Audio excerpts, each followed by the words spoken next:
하나님께서 많은 수를 가지고 우리를 인도하십니다. 한번 합시다. 할렐루야. 모든 시대마다 두 종류의 설교자가 있습니다. 첫 번째 설교자는 성도들의 귀를 즐겁게 하고 성도들의 마음을 자극하지 않는 설교자입니다. 첫 번째 설교자는 설교를 할 때마다 사람의 귀를 즐겁게 하는 설교를 합니다. 성도들에게 하나님의 말씀을 직설적으로 전하지 않습니다. 성도들에게 하나님의 말씀을 강하게 전하지 않습니다. 설교를 할 때 성경 본문을 가지고 설교를 하지 않고 성경 본문을 벗어나서 설교를 합니다. 설교 내용 속에 천국과 지옥, 복음의 능력, 회개와 성화, 거룩, 죄와 사망과 부활, 재림과 심판, 순종과 불순종, 축복과 저주, 예수님의 죽음과 부활과 승천, 성령님의 보호와 인도, 하나님의 섭리와 주권에 관한 내용이 설교 내용 속에 빠져 있습니다. 두 번째 설교자는 성도들의 귀를 즐겁게 하지 않고 성도들의 마음을 불편하게 하는 설교자입니다. 두 번째 설교자는 설교를 할 때마다 사람의 귀를 즐겁게 하는 말을 하지 않고 하나님의 말씀을 가지고 성도들을 깨우기 위해서 책망하는 설교를 합니다. 성도들에게 하나님의 말씀을 전할 때에 성경에 있는 말씀을 가지고 그대로 직설적으로 전하고 강하게 전합니다. 설교를 할 때 성경 본문을 가지고 설교를 합니다. 성경 본문의 말씀을 벗어나지 않고 성경 본문이 허락하고 명령을 하면 과감하게 성도들에게 하나님의 말씀을 선포합니다. 설교 내용 속에 천국과 지옥, 복음의 능력, 회개와 성화와 거룩, 죄와 사망과 부활, 재림과 심판, 순종과 불순종, 축복과 저주, 예수님의 죽음과 부활과 승천, 성령님의 보호와 인도, 하나님의 섭리와 주권에 관한 내용이 모든 설교 속의 내용으로 들어 있습니다. 오늘 여러분들은 두 종류의 설교자 가운데 어떤 설교자를 더 좋아하십니까? 일반적으로 교회에서 성도들이 좋아하는 설교자는 귀를 즐겁게 하는 설교자를 대부분 좋아합니다. 오늘 여러분들은 어떤 설교자를 좋아하십니까? 첫 번째 설교자를 더 좋아하십니까? 아니면 두 번째 설교자를 더 좋아하십니까? 기억할 것은 성도들이 하늘 성소에 들어가는 데 필요한 설교자는 성도들이 예수님을 믿고 천국에 들어가기 위해서 필요한 설교자는 첫 번째 설교자가 아니고 두 번째 설교자라고 하나님께서 성경을 통해서 우리들에게 말씀을 가르쳐 주고 있다는 것입니다. 구약신 시대에 활동을 했던 선지자들을 보면 전부 두 번째 설교자에 해당이 됩니다. 모든 선지자들이 하나님의 백성들을 영적으로 깨우기 위해서 하나님의 백성들을 하나님의 품으로 돌아오도록 하기 위해서 강력하게 하나님으로부터 받은 말씀을 그 백성이 처한 환경과 그 장소를 아랑곳하지 않고 거침없이 설교하고 하나님의 말씀을 전한 것을 볼 수가 있습니다. 신약시대에 활동을 했던 사도들도 보면 전부 두 번째 설교자에 해당이 됩니다. 교회의 형편, 성도의 형편을 배려하지 아니하고 성령께서 교회를 통해서 주시는 말씀이라면 과감없이 거침없이 직설적으로 성도들의 마음을 자극하는 그런 설교를 전했다라는 것입니다. 모든 시대의 성도들이 듣기 싫어하는 설교가 있습니다.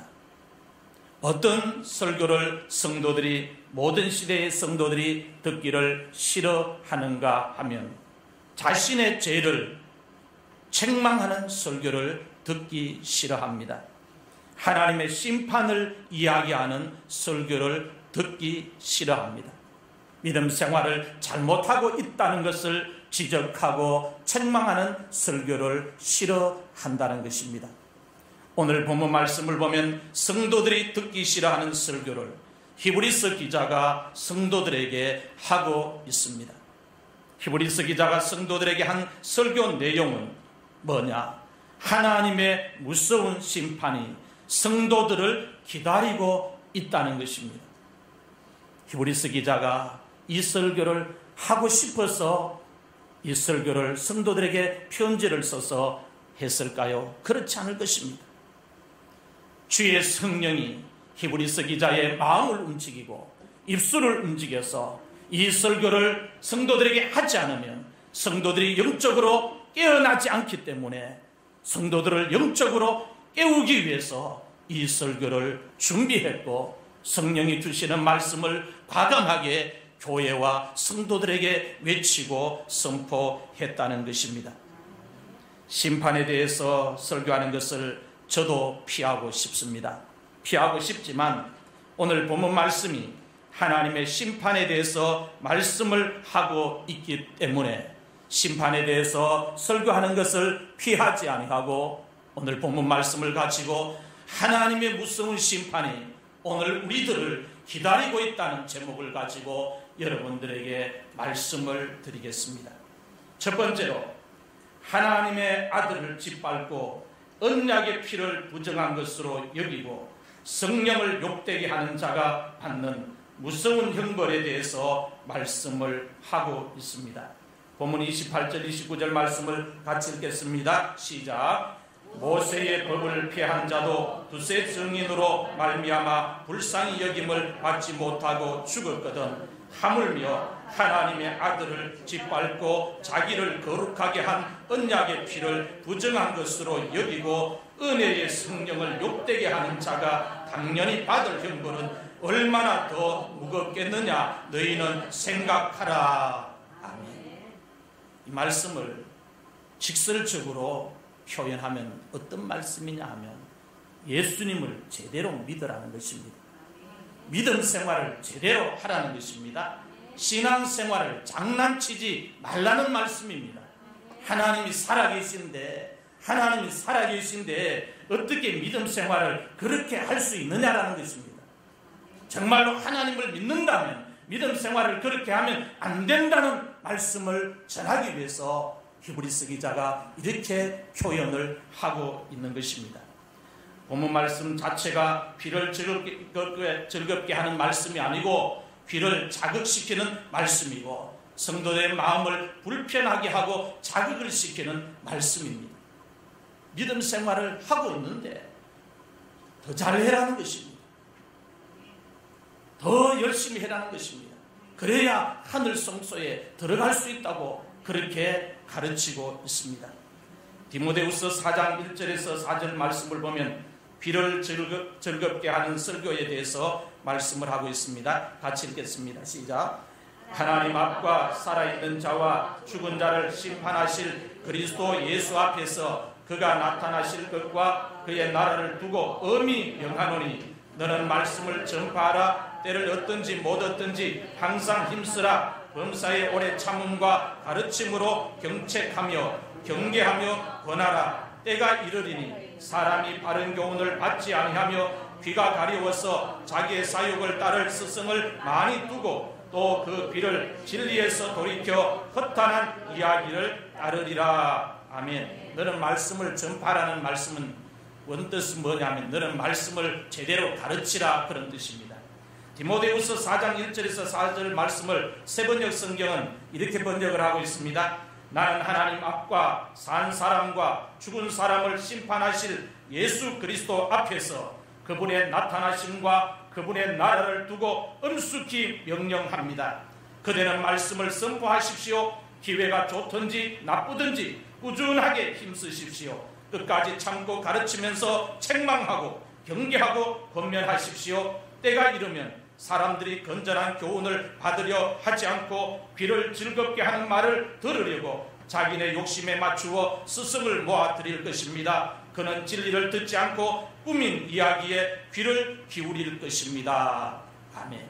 세번역 성경이 훨씬 더 우리의 귀에 잘 들어오도록 번역되어 있습니다.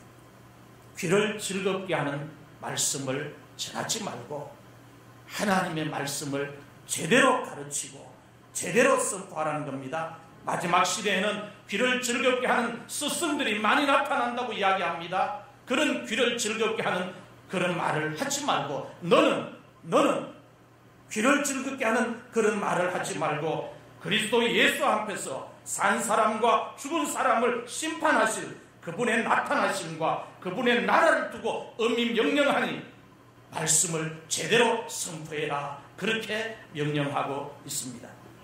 오늘 우리들이 귀를 즐겁게 하는 설교를 들으면 어떻게 되느냐? 회개가 없는 신앙생활을 할 수가 있습니다. 회개는 죄가 드러날 때, 나의 죄가 성령님을 통해서 지적받을 때 나타나는 영적인 형상입니다. 어느 누가 나의 죄를 지적할 수가 있습니까? 성령님이 하나님의 말씀을 가지고 우리의 죄를 지적하지 아니하고는 누가 우리의 죄를 지적할 수가 없다는 것입니다.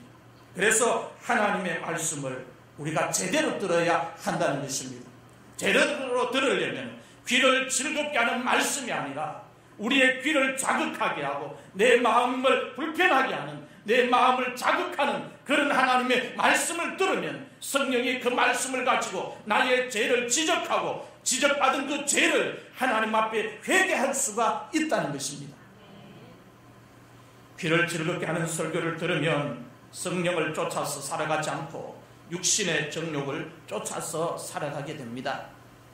성령을 쫓아서 살아가야 영원한 생명을 우리가 계속 하나님 앞에서 받을 수 있는데, 누릴 수 있는데, 육신의 정욕을 쫓아서 살면 그 마지막 삶이 사망이라고 했습니다.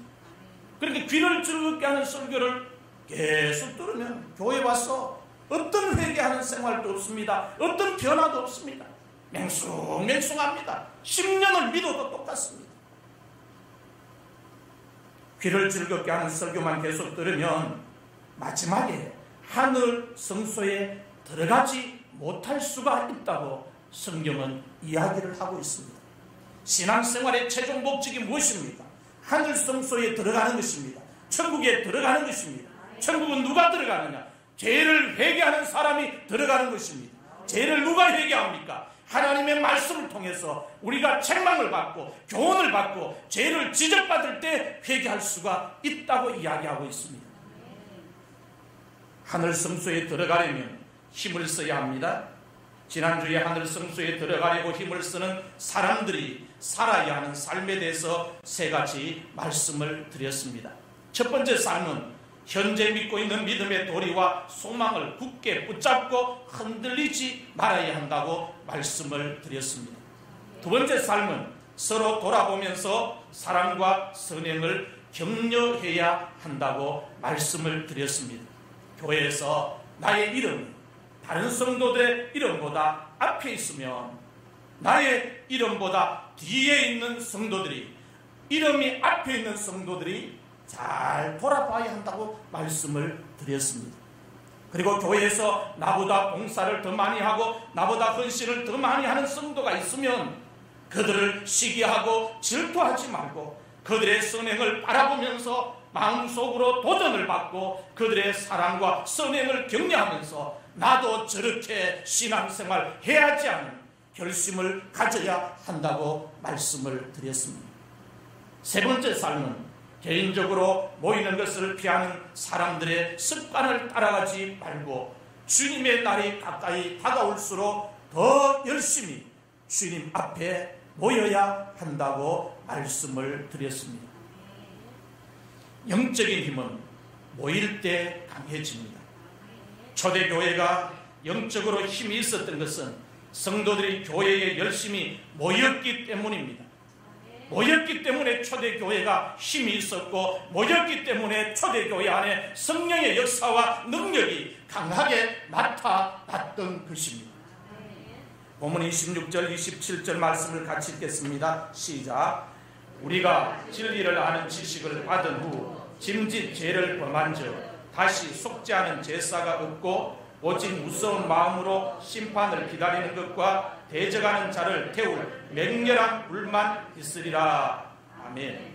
이 말씀이 무슨 뜻인가 하면, 진리를 아는 사람이 죄를 멀리하지 않고 죄를 계속 짓고 살아가면 그 사람에게는 속죄의 제사가 더 이상 남아있지 않고 하나님의 무서운 심판이 기다리고 있다는 말씀입니다. 하나님을 대적하는 자들을 태우는 맹렬한 불만 그 사람에게 남아있다는 것입니다.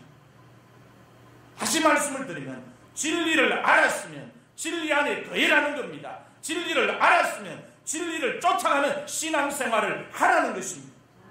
진리를 알고 난 후에도 여전히 진리를 떠나서 살면, 죄를 짓고 살면, 세상 사람들과 똑같이 살아가면 그 사람에게는 속죄의 제사가 더 이상 남아있지 않다고 이야기합니다. 하나님의 무서운 심판이 그 사람의 앞에 기다리고 있다고 이야기하고 있습니다. 얼마나 무서운 말씀입니까? 우리 모두는 누구냐? 예수 그리스도의 진리를 아는 사람입니다. 진리를 아는 사람으로서 어떻게 살아야 하는지를 이야기하고 있습니다. 진리를 알았으면 진리를 안 사람답게 살아라는 것입니다. 진리를 알았으면 진리를 아는 사람답게 예수를 제대로 믿으라는 거예요.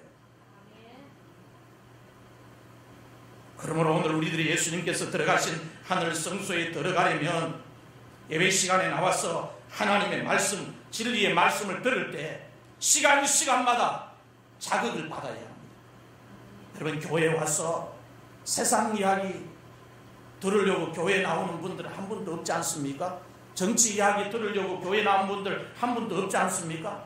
그런 이야기는, 그런 말은 신문을 펼쳤어도 볼 수 있고 뉴스를 봤어도 들을 수 있습니다. 그런데 진리의 말씀, 하나님의 말씀은 아버지 집에 나와야만이 선포되는 말씀을 들을 수가 있고 받을 수가 있다는 겁니다. 그래서 교회에 나올 때마다, 예배를 드리러 나올 때마다 어떤 마음을 가지고 나와야 하느냐 하면 자극을 받으려고 나와야 합니다. 하나님의 말씀을 가지고 내가 자극을 받아야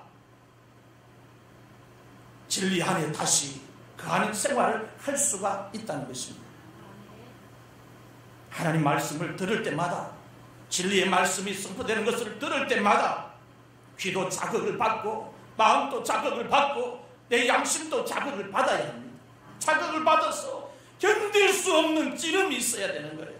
그럴 때 회개하는 그런 역사도 나타나고, 그럴 때 주님이 우리를 만져주시는 은혜의 체험도 할 수가 있다는 것입니다.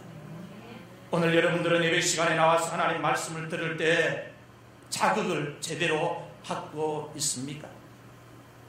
자극을 받고 있으면 여러분들은 하나님의 말씀을 잘못 받지 않고 올바르게 받고 있는 것입니다. 그런데 여러분들이 교회에 나와서 예배를 드리고 말씀을 받는데 자극을 받지 않고 있다면, 여러분 하나님의 말씀을 잘못 받고 있다는 것을 아셔야 합니다. 하나님의 말씀을 받고 자극을 받았으면 그 다음에 성도들이 해야 할 일이 있습니다. 어떤 일을 해야 하는가 하면 그동안 하나님을 잘못 섬겼던 죄를 회개해야 합니다. 믿음 생활을 잘못했던 것을 고쳐야 합니다. 잘못된 행동을 회개하고 고쳐야 합니다. 말씀을 통해서 자극을 받았으면 잘못된 생활 습관을 고쳐야 합니다. 잘못된 언어 생활을 회개하고 고쳐야 합니다. 잘못된 믿음 생활을 회개하고 고쳐야 합니다. 자극을 받았으면 회개하고 고쳐야 된다는 거예요. 우리의 믿음 생활이 처음부터 100점일 수는 없습니다. 처음에는 0점에서 시작합니다. 예수가 누군지 모르고 시작해서 학습받고 세례받고 1년 가고 2년 가고 10년 가고 이렇게 갑니다. 시간이 점점 지날수록 우리의 믿음 생활은, 신앙의 점수는 0점에서 점점 올라가야 합니다.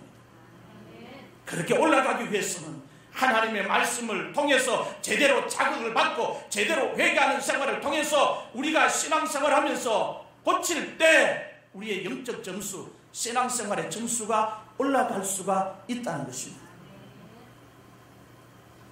하나님께서 고치라고 말씀하시는 것을 고치는 사람이 하나님의 말씀을 통해서 자극을 올바르게 받은 사람입니다. 하나님께서 버리라고 말씀하신 것을 버리는 사람이 하나님의 말씀을 통해서 자극을 제대로 받은 사람이라는 것입니다. 하나님께서 죽이라고 말씀하신 것을 죽이는 사람이 하나님의 말씀을 통해서 자극을 제대로 받은 사람입니다. 하나님께서 지키라고 하신 것을 제대로 지키는 사람이 하나님의 말씀을 통해서 자극을 제대로 받은 사람입니다. 하나님께서 우리를 향해서 죽이라고 하는 것이 무엇입니까?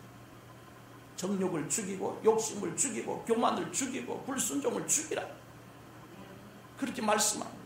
하나님이 죽이라고 이야기합니다. 죽이라고 이야기하는 것을 우리가 죽이지 못하면 여전히 그것이 살아서 우리를 신앙생활하면서 넘어지도록 만드는 거예요. 하나님이 버리라고 말씀하신 것을 버리지 못하면 욕심과 탐심과 시기심과 질투심과 비방과 모든 것들을 버리라 했습니다. 악독을 버리라 했습니다. 거짓을 버리라 했습니다. 버리라 하는 것을 제대로 버리지 않고 계속 가지고 있으면 어떻게 됩니까? 우리는 가짜가 되는 거예요.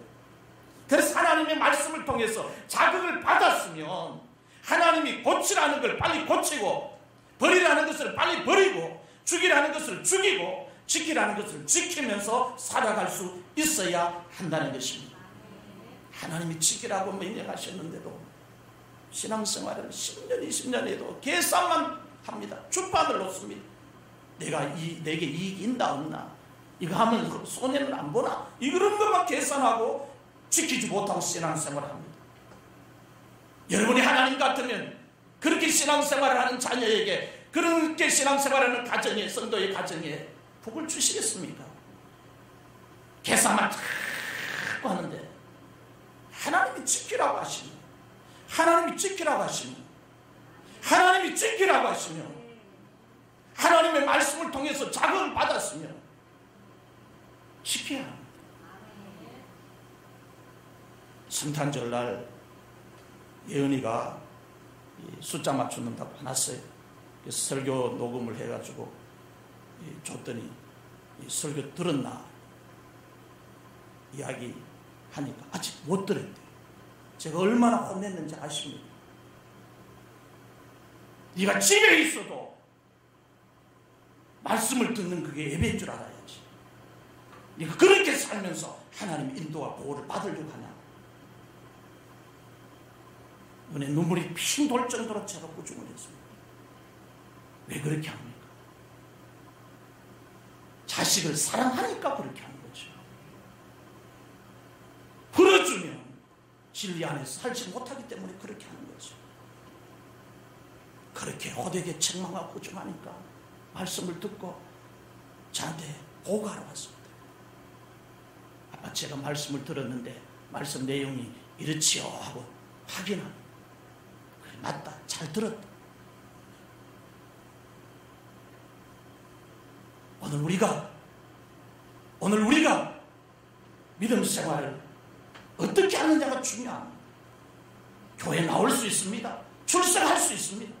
그러면 출석한 만큼, 예수 믿은 만큼 하나님의 말씀을 통해서 자극을 받아야지. 자극을 받아서 주님이 고치라는 걸 빨리 고쳐야 되지.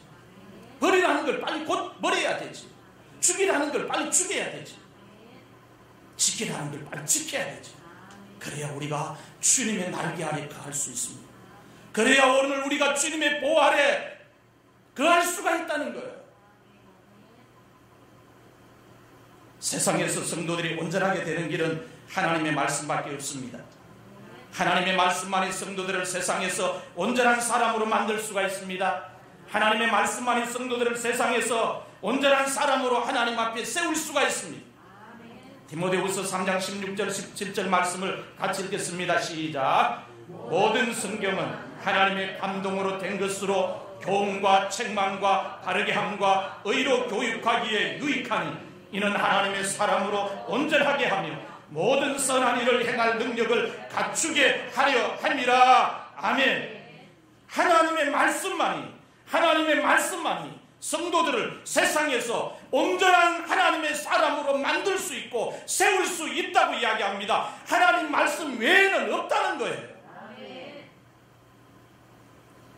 에베소서 4장 11절에서 14절 말씀을 보면 하나님께서 교회의 사도를 세우고 선지자들을 세우고 복음을 전하는 자들을 세우고 하나님의 말씀을 가르치는 목사를 세운 이유를 설명하고 있습니다. 같이 읽겠습니다. 시작. 그가 어떤 사람은 사도로, 어떤 사람은 선지자로, 어떤 사람은 복음 전하는 자로, 어떤 사람은 목사와 교사로 삼으셨으니 이는 성도를 온전하게 하여 봉사의 일을 하게 하며 그리스도의 몸을 세우려 하심이라. 우리가 다 하나님의 아들을 믿는 것과 아는 일에 하나가 되어 온전한 사람을 이루어 그리스도의 장성한 분량이 충만한 데까지 이르리니 이는 우리가 이제부터 어린아이가 되지 아니하여 사람의 속임수와 간사한 유혹에 빠져 온갖 교훈의 풍조에 밀려 요동하지 않게 하려 함이라. 아멘.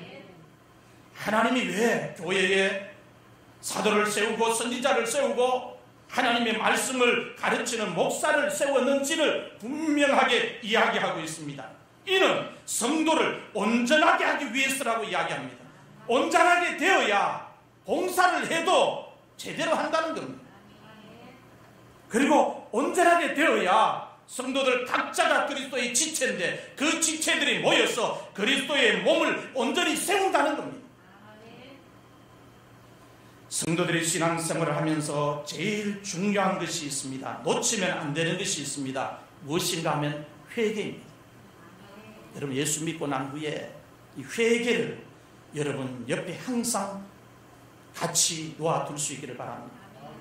말씀 받고 나면 회개할 일이 너무 많아야 됩니다. 말씀을 들을 때마다 자극받고 회개할 게 너무 많아야 돼요. 저도 이 설교를 하고 나면 집에 가서 제 설교를 또 듣습니다. 듣고 나면 제 말씀을 듣고도 저는 회개합니다. 아무리 생각해도 제가 목사가 된 게 너무 큰 은혜예요.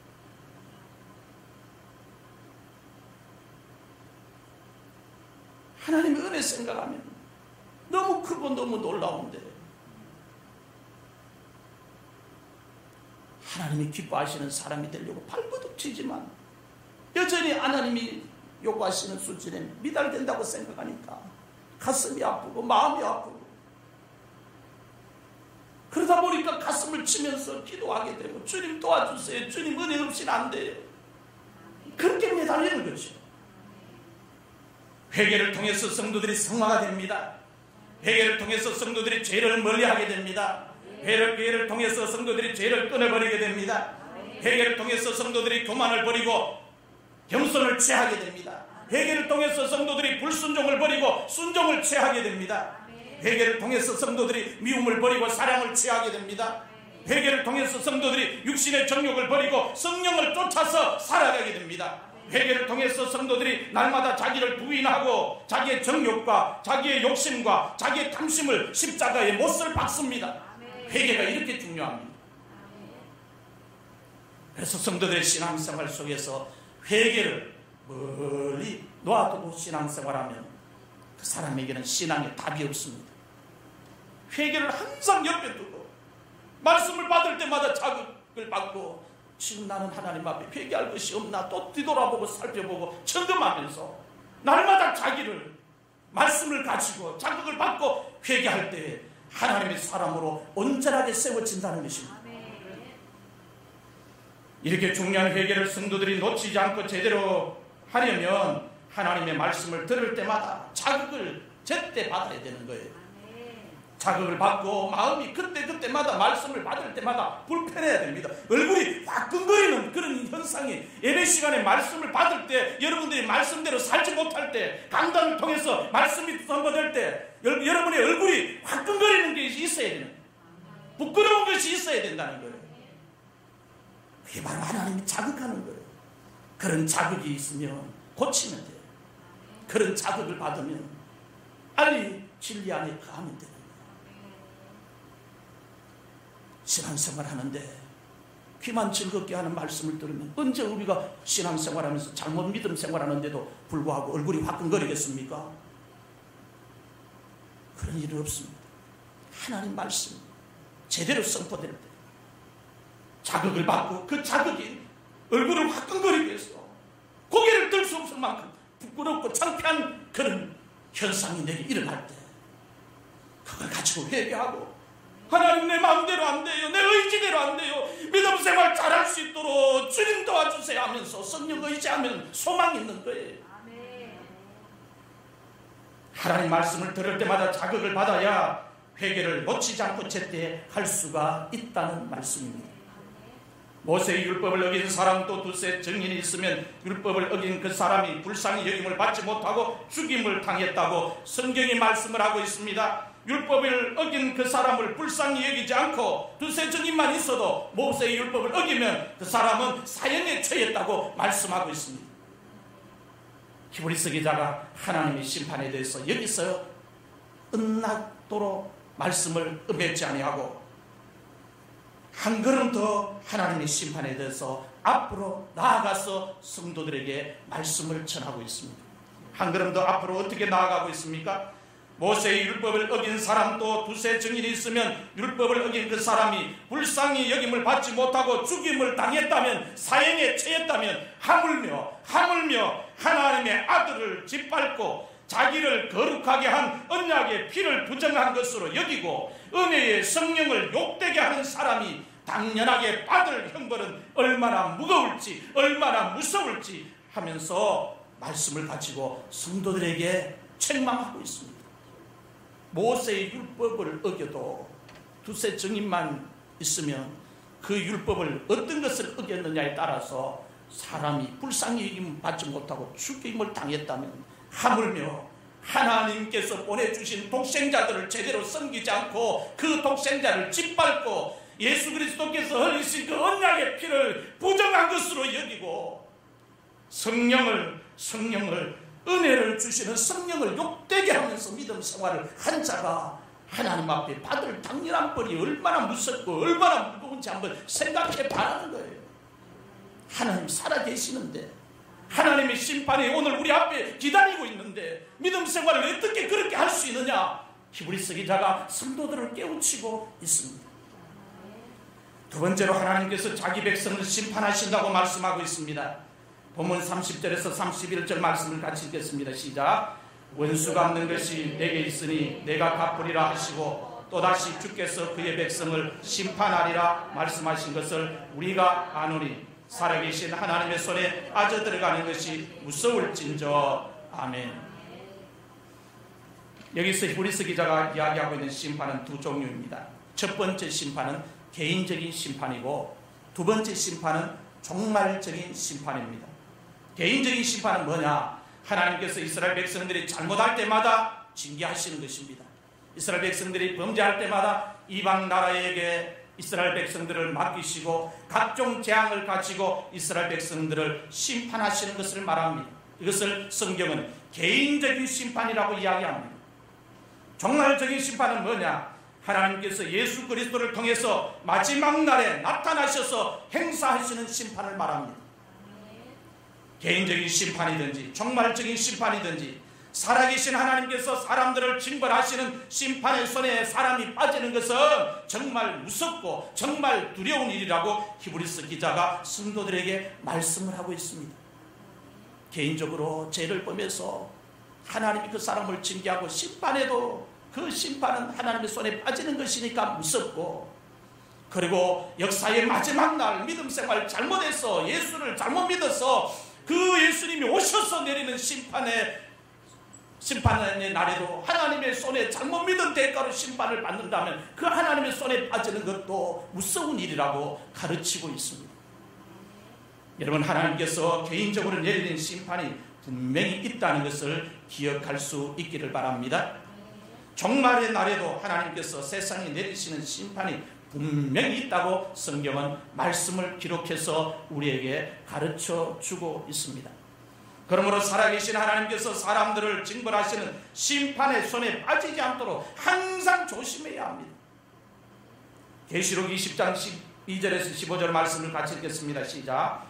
또 내가 보니 죽은 자들이 큰 자나 작은 자나 그 보좌 앞에 서 있는데 책들이 펴있고 또 다른 책이 펴졌으니 그 생명책이라 죽은 자들이 자기 행위를 따라 책들에 기록된 대로 심판을 받으니 바다가 그 가운데에서 죽은 자들을 내주고 또 사망과 음부도 그 가운데에서 죽은 자들을 내주매 각 사람이 자기의 행위대로 심판을 받고 사망과 음부도 불못에 던져지니 이것은 둘째 사망 곧 불못이라. 누구든지 생명책에 기록되지 못한 자는 불못에 던져지리라. 아멘.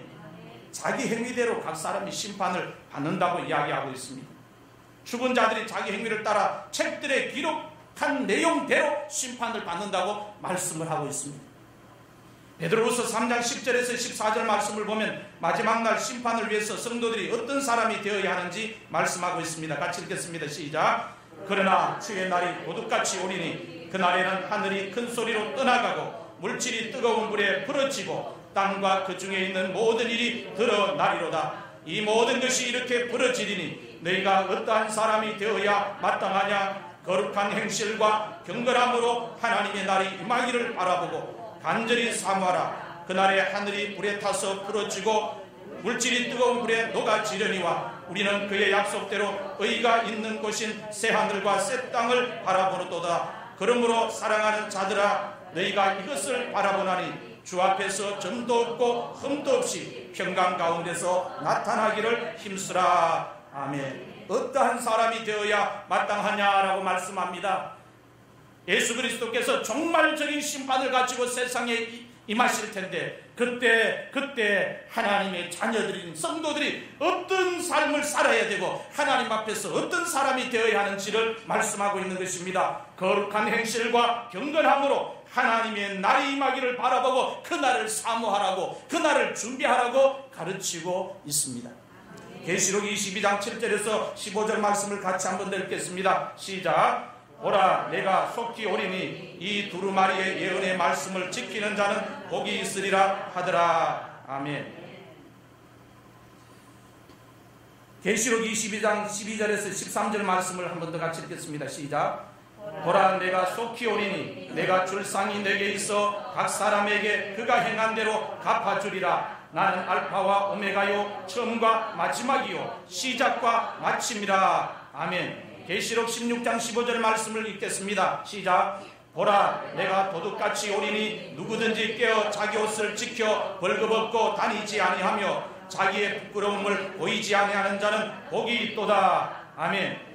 마지막으로 계시록 22장 16절에서 19절 말씀을 읽겠습니다. 시작. 나 예수는 교회들을 위하여 내 사자를 보내어 이것들을 너희에게 증언하게 하였노라. 나는 다윗의 뿌리요 자손이니 곧 광명한 새벽별이라 하시더라. 성령과 신부가 말씀하시기를 오라 하시는도다. 듣는 자도 오라 할 것이요 목마른 자도 올 것이요 또 원하는 자는 값없이 생명수를 받으라 하시더라. 내가 이 두루마리의 예언의 말씀을 듣는 모든 사람에게 증언하노니 만일 누구든지 이것들 외에 더하면 하나님이 이 두루마리에 기록된 재앙들을 그에게 더하실 것이요 만일 누구든지 이 두루마리의 예언의 말씀에서 제하여 버리면 하나님이 이 두루마리에 기록된 생명나무와 및 거룩한 성에 참여함을 제하여 버리시리라. 아멘. 종말적인 심판이 반드시 있다고 성경은 곳곳에 말씀을 자세하게 상세하게 기록을 하고 있습니다. 사랑하는 성도 여러분, 하나님의 무서운 심판이 세상 끝날에 모든 사람들을 기다리고 있습니다. 사람이 온 천하를 얻고 나서 목숨을 잃으면 얻은 천하가 그 사람에게 아무런 소용이 없습니다.